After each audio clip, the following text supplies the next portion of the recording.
Welcome to the DIY Wealth Canada podcast, a show by independent investors for independent investors. Join hosts Bob and Nelson as they discuss investing, personal finance, and much more, all from a fiercely self-reliant Canadian perspective. As a reminder, nothing you're about to hear is investment advice. Thanks for listening and enjoy the show. Hey everybody, it's Bob here. Alongside with me is Nelson. Welcome back to the DIY Wealth Canada podcast. We have a fun episode today that we're talking about. So we're going to talk about how young is too young to retire. I think this one's fun because, the financial independence, retire early, or the FIRE movement's been going, I would say, the last decade, 15, 20 years. And it's getting more and more prominent.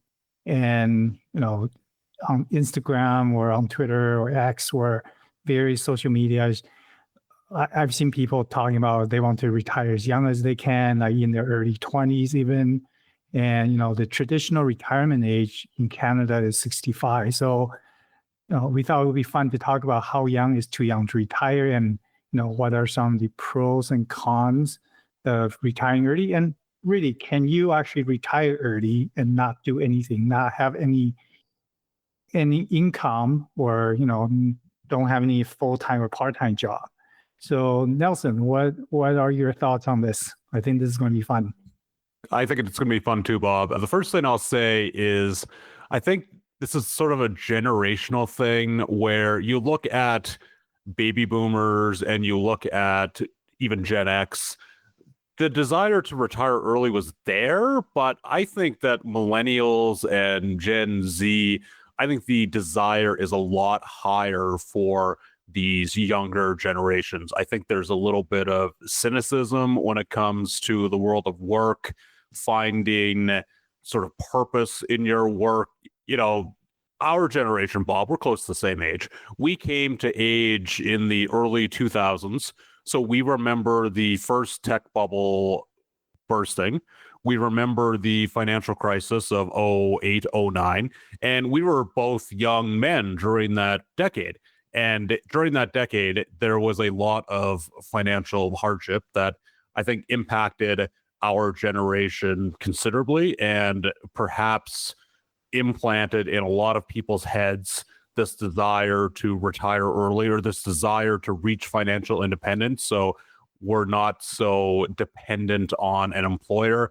And if the unthinkable does happen and we get laid off or we get fired or whatever, then we don't have to worry about our finances anymore. So I really think that this generational divide is important, but that doesn't invalidate what people are feeling about this. So I'm excited about the episode. And Bob, do you think that these things impacted your desire to retire early, or was it just something that, you've always wanted that freedom kind of as far back as you could remember? Yeah, I think it's part of that, like wanting to have that freedom. And I think like you and I were millennials, I think we fall into the millennial camp. And like even the younger generation, like there's been more and more people starting out with their own business and being entrepreneurs, right? So it's almost like almost everybody or a lot of people have side hustles or part-time jobs, and this full-time jobs kind of eventually slowly shift away as you build up your side hustles or part-time income. And I think there are more and more knowledge in terms of, hey, let's get started investing younger age. And part of that, I think it has to do with prominent internet and social media, right? There you're able to get more and more information with how do you invest, how do you get started. And it's also way easier to invest nowadays compared to, 20, 30, 40 years ago with the number of index funds or index ETFs that we talked about in another episode, and the amount of online discount brokers available. So it's way easier to open up an investment account and start investing. Like when you basically in your university, like 18, 19, you get started, right? So I think that's shifting the mentality of hey, I want to build up a good financial foundation, and then just get started as early as one can, and let compounding take over, right? I mean, you hear about people kind of regretting not starting earlier, but everybody wants to start earlier on their financial journey, and it's never too late to start. That's what I want to say. And yeah, I think just with the amount of information, you hear more and more about people retiring early and so on. So there seems to be almost like a competition, sort of. It's like, oh, who can retire the earliest? And you also see people having, on the internet, it's like, oh, the youngest retiree, in the US or whatever. And that's almost like a clickbait in some ways. So yeah, I think it's just the way things have shifted a little bit over the years, and more people hear about early retirement or the fire movement. Now, Nelson, you're living off your portfolio, so like, why do you think there's this shift? I think that you've touched on it when you were talking there about the kind of the network effect of Twitter, YouTube, whatever you want to call it, where I think, I remember 25, 30 years ago when I first started getting into investment and finance, I really didn't have anyone to talk to about this. I was in high school and none of my friends were into finance or money or anything like that. They were into girls or alcohol or whatever kids were into back then. For me, it was kind of lonely to be into money back then. And now it's completely different, where we have, we go on Twitter, X, whatever you want to call it. And, there's the FinTwit community. Like, that's the best part of Twitter, is there's thousands and thousands of people who are into money who are discussing it on Twitter. And then some of these people have decided to start, whether it's a blog or a newsletter or whatever, to further that discussion and to further the kind of contribution to the narrative. And so focusing on financial independence on FIRE, I think that's a big part of why FIRE has become much more popular, is because there's countless examples of people online who have laid out exactly what they've done and have done so in great detail, to the point where it's inspired a lot of people to look at that and say, hey, this isn't that hard. I can do that too. And Bob, you sort of hinted there towards a little bit of the dark side, where you talk about, America's youngest retiree or whatever. And that's bound to happen in a world where everybody is trying to get attention among the hundreds and hundreds of FIRE, whether it's Twitter accounts or blogs or whatever. So there's some negatives to it as well. But I think overall, it's been a massive plus for somebody who, like me, and I think like you too, or is a little bit of like, hey, this idea of not having to work anymore was intriguing, but we didn't really have anyone to talk to about it, or ways to see somebody who had done it. Just to, like, the hard part is actually doing it. And so watching people do it, I think that's incredibly powerful. And I think it's a massive win for the internet and for the FIRE movement itself. Yeah, for sure. And I think part of it is, nowadays people focus more and more on the work-life balance or life-work balance, right? Everybody wants to have more balance in terms of, hey, I have a life outside of work.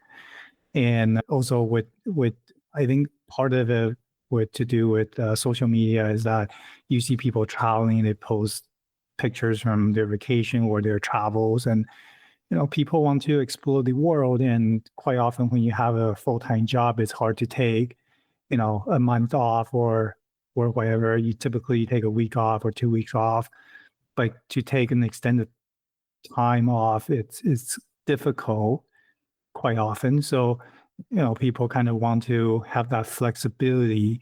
Now, I want to pivot a little bit in terms of, like, we talked about the desire to to retire early and then enjoy your life. But there's some negatives to it, right? So one thing I know is a lot of people discover the fire movement because they don't like their jobs, and they kind of see early retirement as kind of like the end to all things, like kind of like almost like a finish line where once they get there, they'll magically be happy because they don't have to work anymore. But in reality, it's a journey. You can't just magically flip the happy unhappy switch all of a sudden just because you're retired.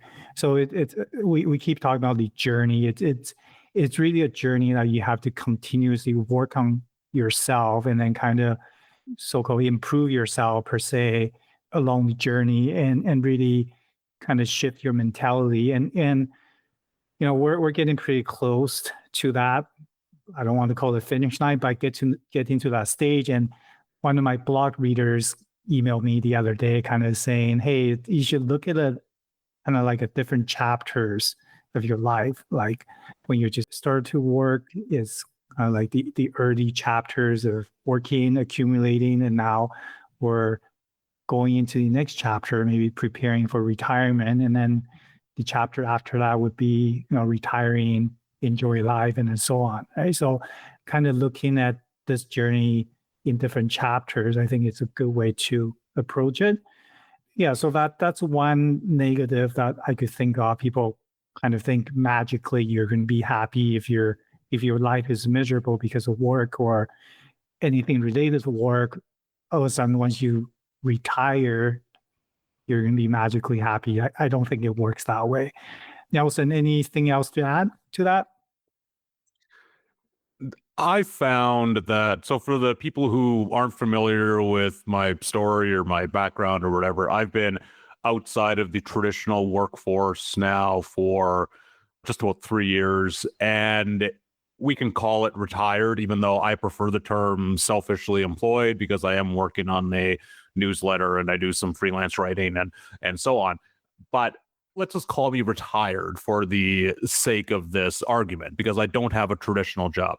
So the biggest downfall for me and what I didn't anticipate coming into this was during the day when all of your friends work and there's not really a whole lot of opportunity to do stuff with them.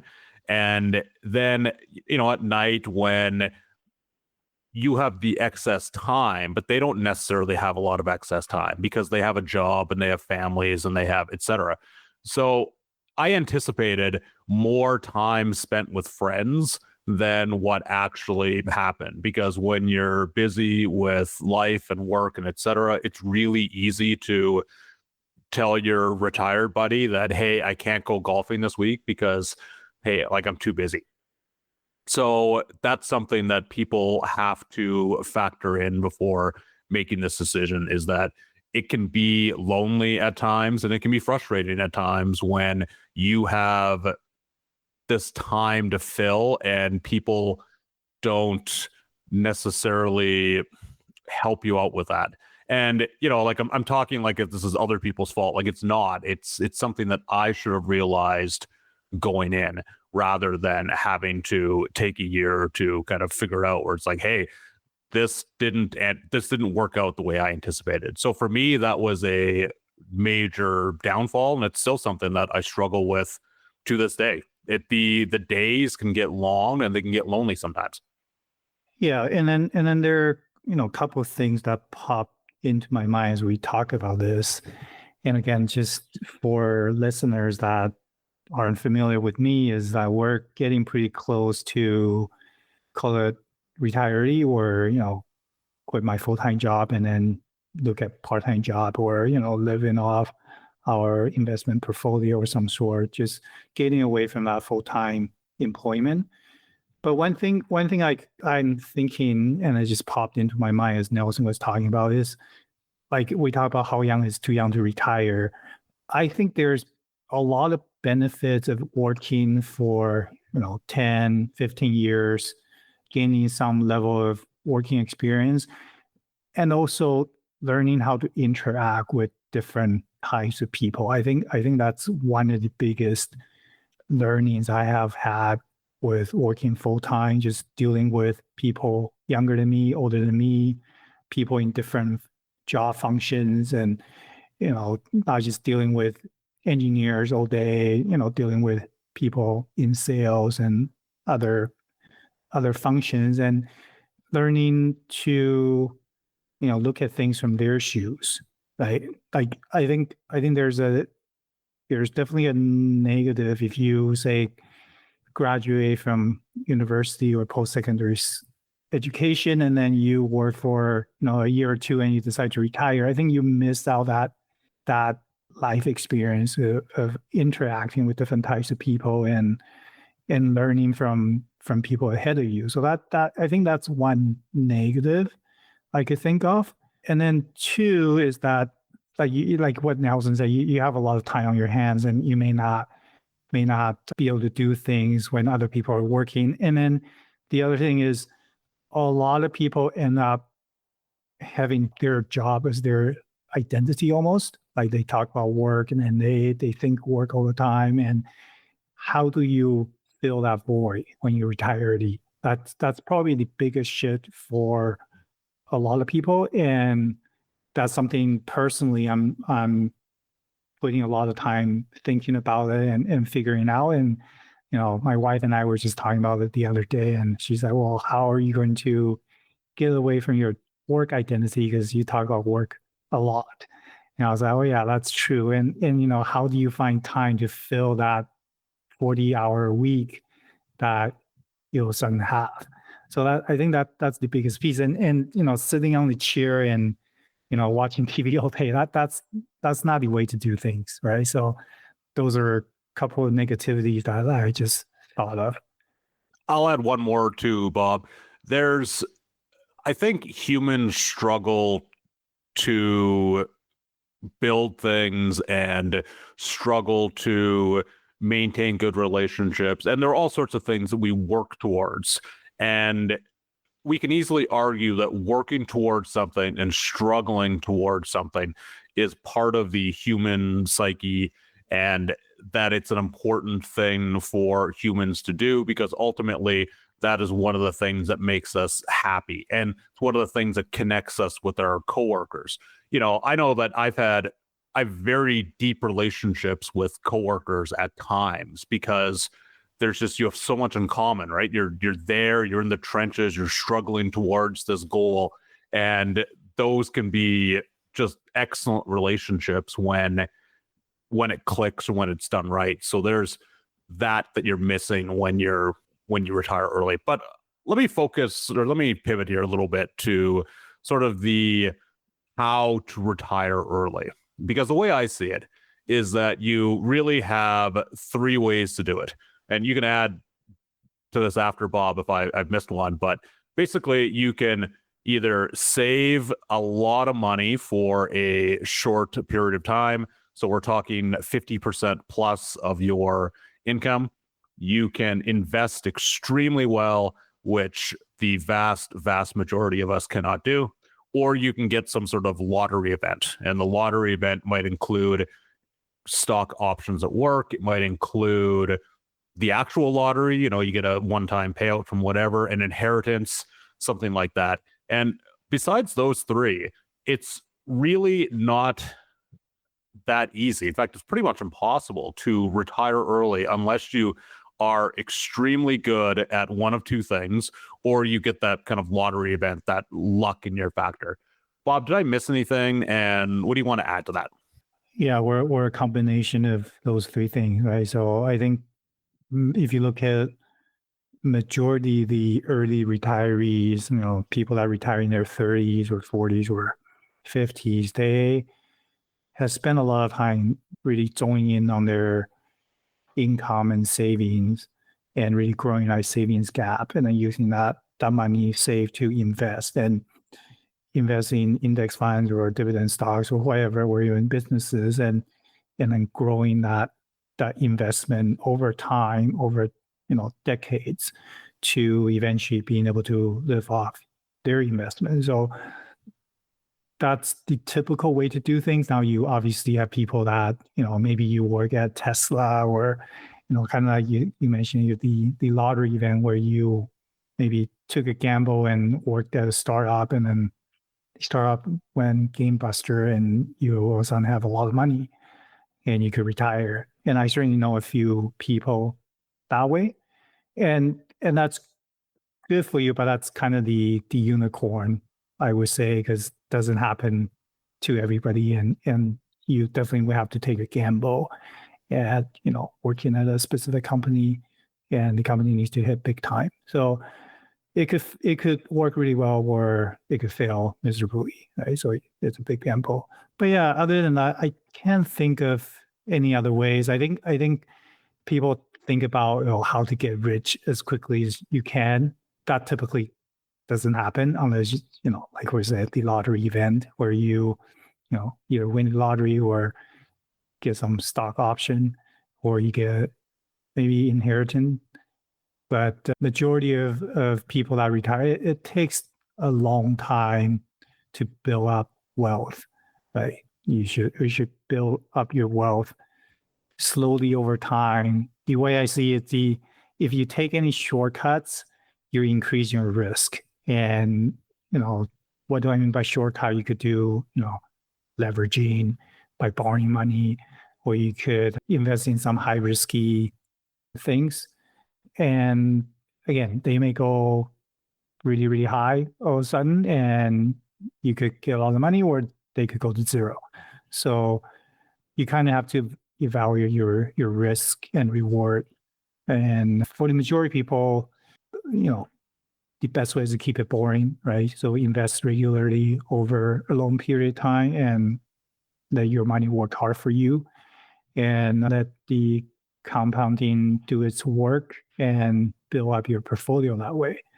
And yeah, like for people that retire early, I would say, and we're probably in our camp, and Nelson, I'm sure you are too, we really watch our expenses. We track our expenses. We know kind of how much we spend per year, and we know where our money are going. And we know it's okay to spend a little here and there, but overall our spending is pretty leveled over time. Right. So I think that's the key. Yeah, there's this debate in personal finance. I think we talked about it in one of our first episodes where it's should you earn more or spend less? And everybody seems to have an opinion. It's if you earn more, the sky's the limit, blah, blah, blah, where you can only cut as much as, you can't cut as much as you can increase. Increasing is limitless, cutting has a limit.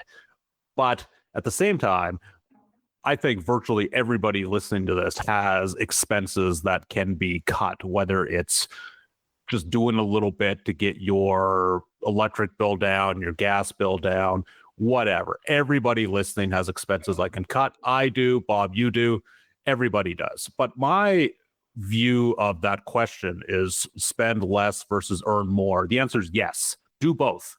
It's not that hard to do both. Focus on your career, focus on side hustles, make more money, but at the same time, cut spending on things that aren't important, which frees up resources for things that are important. And I think that the FIRE movement does a fantastic job of realizing both of these things, where folks that are in the FIRE movement typically have pretty good paying jobs. They often have side hustles, which is often a FIRE blog. And they combine that with very low spending, put the two together, and very good things can happen in terms of savings rates. So I think that the FIRE movement gets that right. But at the same time, this opens up one of the criticisms of the FIRE movement, which is people who retire early are just eating ramen all day and sleeping in a tent in their living room. And I bring up that example because I remember reading a book. It was called Early Retirement Extreme, which was after a blog by the same name. And this is one of the guy's tips on how to retire early is pitch a tent in your living room. So don't hook up the utilities in your house.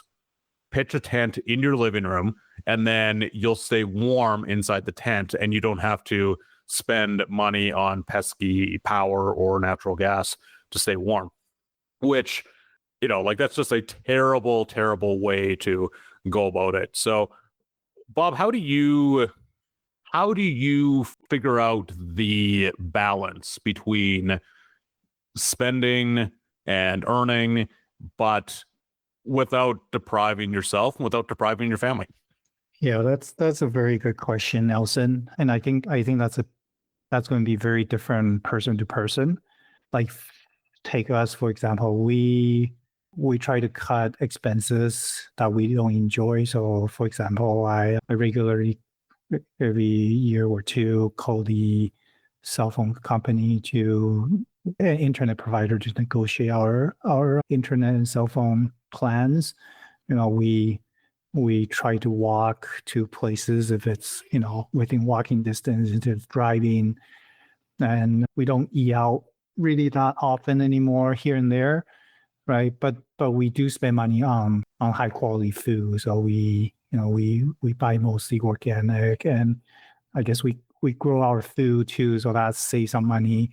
But there are things that we don't spend money on, but there are also things that we spend money on. Right? So I mentioned grocery. We have been traveling quite a bit, so when we travel, we focus on experiences that we will remember. Right? So things like that. But when it comes to some things, like one example, I currently have a Pixel 6a, and the screen is cracked a little bit, the top corner, and the battery is not lasting as long, but it still works. It's only a 3-year phone, and I was looking at it the other day. I could get a new phone for $300, but then the more I looked at it, I'm like, well, my phone is fine. Like, I just need to plug it in, maybe once a day, like midday, to make sure my battery could last the whole day. It wasn't that big of a deal compared to spend $300, and we could use that $300 to a trip that we have planned, right? So again, it's kind of depends on what you prioritize and things like that. Some people may prioritize eating out a bit more, or getting the latest tech gadgets, and that's perfectly fine. Like, it's a balance, right? So I can't say getting the latest iPhone or Android phones it's the wrong way to do things. If that brings you joy, but then you think you could cut expenses like groceries and stuff, and that makes you happy, go for it. Right?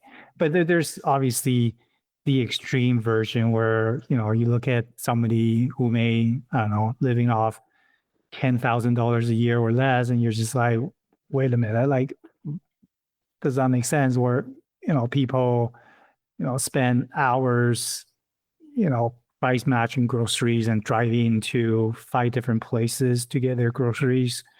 You kind of have to ask, like, is that worthwhile? Or even people, like you said, Nelson, don't heat their house, right? Like, they're wearing down jacket inside their house. Oh, winter. Like, are you depriving yourself, or like, are you actually enjoying your life? Right? All those questions you need to ask, and really look at it from a holistic point of view. Like, are you really trying to get to that early retirement early, but are you actually really enjoying your life? Like, if your friends say, hey, let's go out and hang out and have a drink, and you're always constantly turning that down, like, I would argue you're not enjoying your life. That's not the way to live. I agree 100%. I'll add that some of the fire people that I've talked to over the years, they sort of consider frugality kind of like this game. And I've talked before about how I save money shopping for groceries, where I'm extremely selective in terms of buying deals, and I am willing to go to several stores to get better deals on things, because for me it's a game. It's kind of enjoyable that I get to go into a store and walk out and realize that store's lost money on me. That brings me this special kind of joy as a capitalist that I've sort of put one over this business. So I think that a lot of fire people look at spending from that perspective, where it's how cheap can I get without, it's kind of like The Price is Right, whereas how high or how close are you to the price without going over? Well, in fire, it's how close am I to maximum frugality without going insane. And certain people seem to be wired to enjoy that challenge. And Bob, you mentioned the phone example, and in about a year ago now, I went and got my iPhone battery replaced. I don't even know what iPhone I have. It's like 6 or 7 generations ago. I bought it, I think 6 years ago. So that's how long my phone has lasted. And the battery was toast. Like, it wouldn't even last half the day. So I went in and I got a new battery, and the lady who served me there, she says, "Would you like to trade in your iPhone towards a new model?" And I said, "Well, how much would that, what kind of credit would I get?" And she says, "You get $12. That's how old your phone is, that it's only worth $12 to us." And I said, "Just replace the battery, please." So for me, that's kind of part of the game, where it's how long can I get my phone to last before it drives me insane, before it doesn't do what a phone's supposed to do. And, it's going strong. But let me ask you, Bob, everyone wants to know, when it comes to the fire movement, how much money do you need? And I would caution people in saying that it's not a fixed amount of money. It is based on your spending.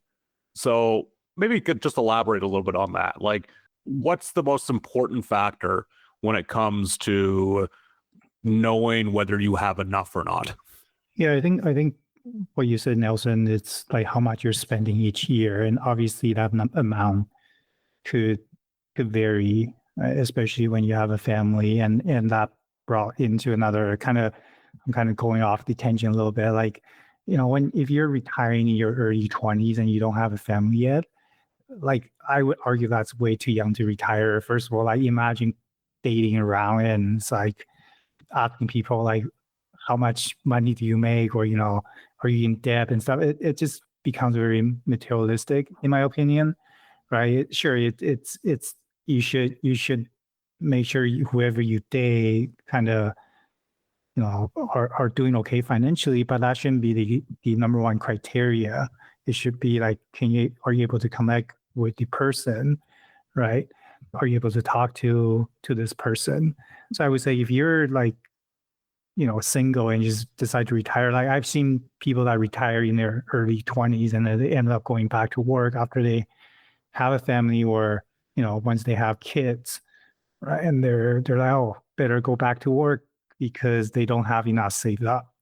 And I'm not saying that's the wrong way to do things, but I just think that maybe in that case, it's too young to call yourself retired, and you're kind of exiting the workforce a little bit, and then sometimes it's hard to get back once you lose that early year momentum working in the industry that you're good at.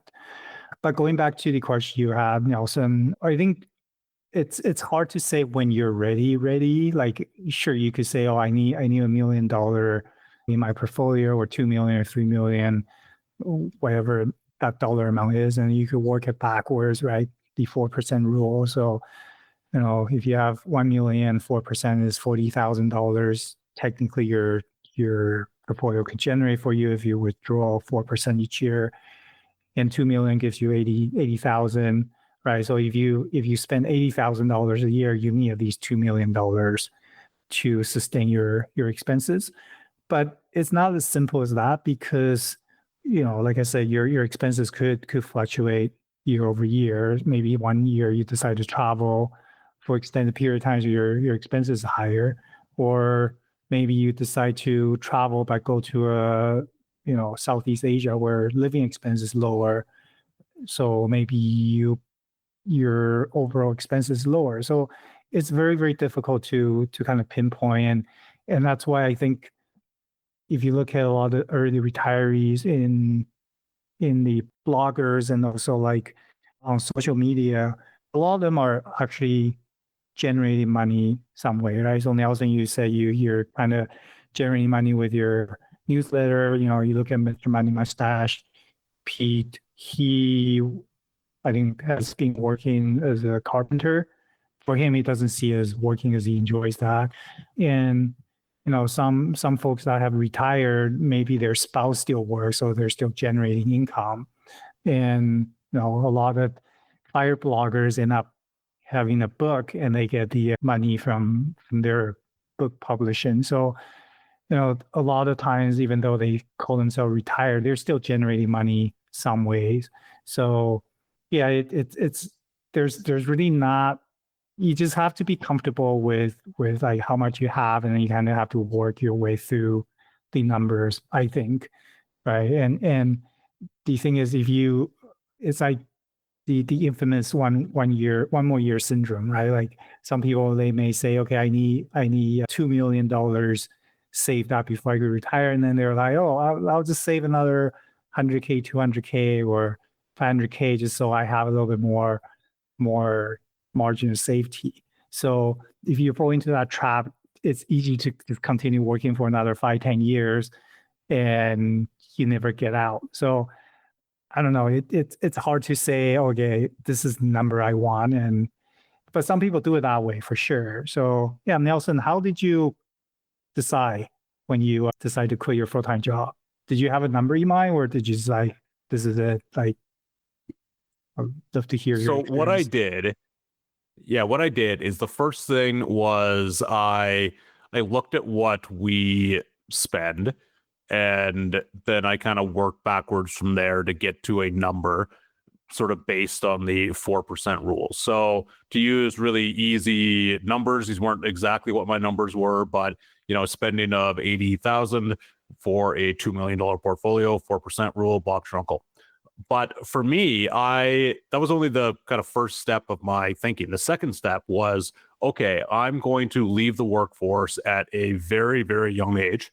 And I was just right around 40 when I left the workforce. And Bob, to your story earlier about the people in their early 20s who are retired, you're not retired, you're unemployed.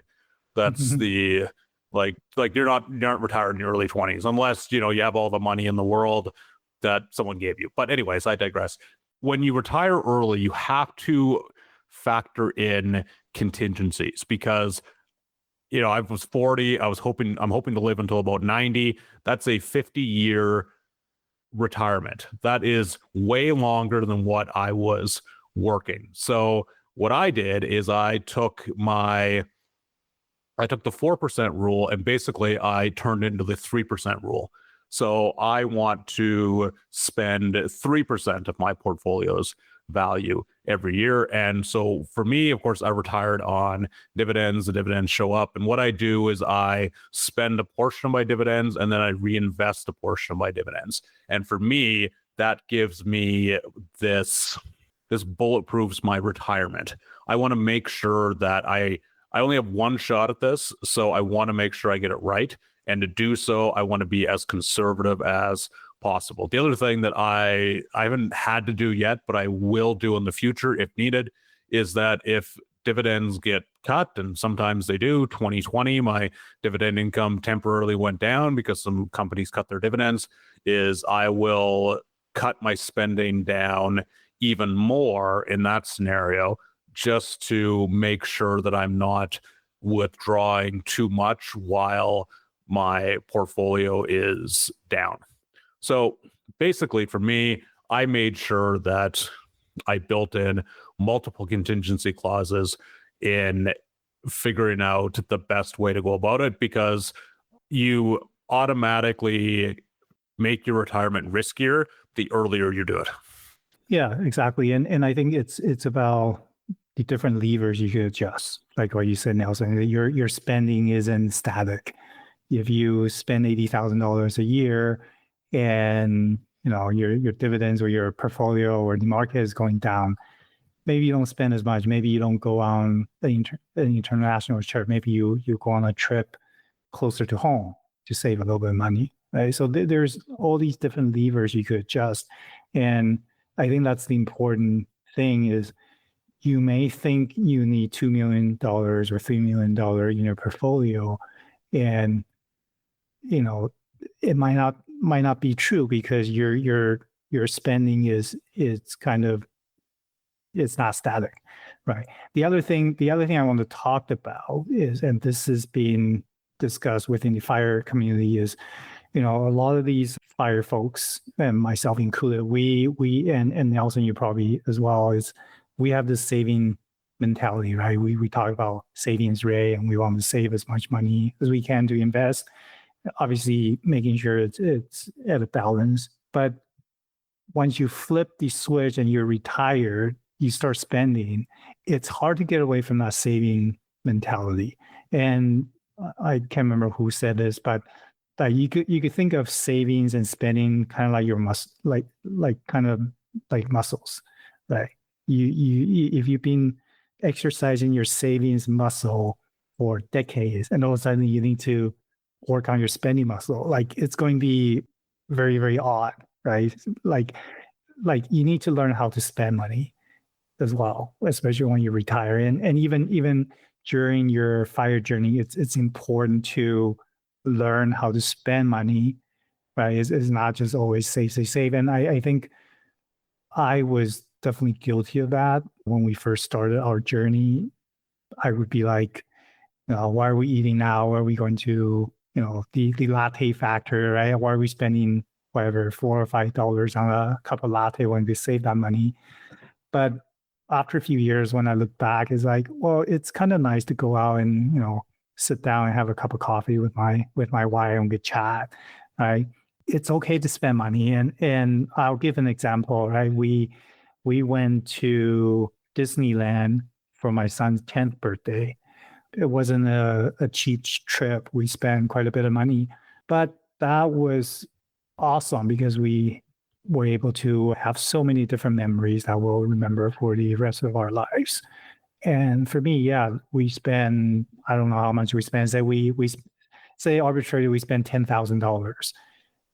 For me, that was well worth it, because if we save that $10,000 and we go to Disneyland, say 20 years from now, we won't have the same experience as going there with 10 years old, my son being 10, right?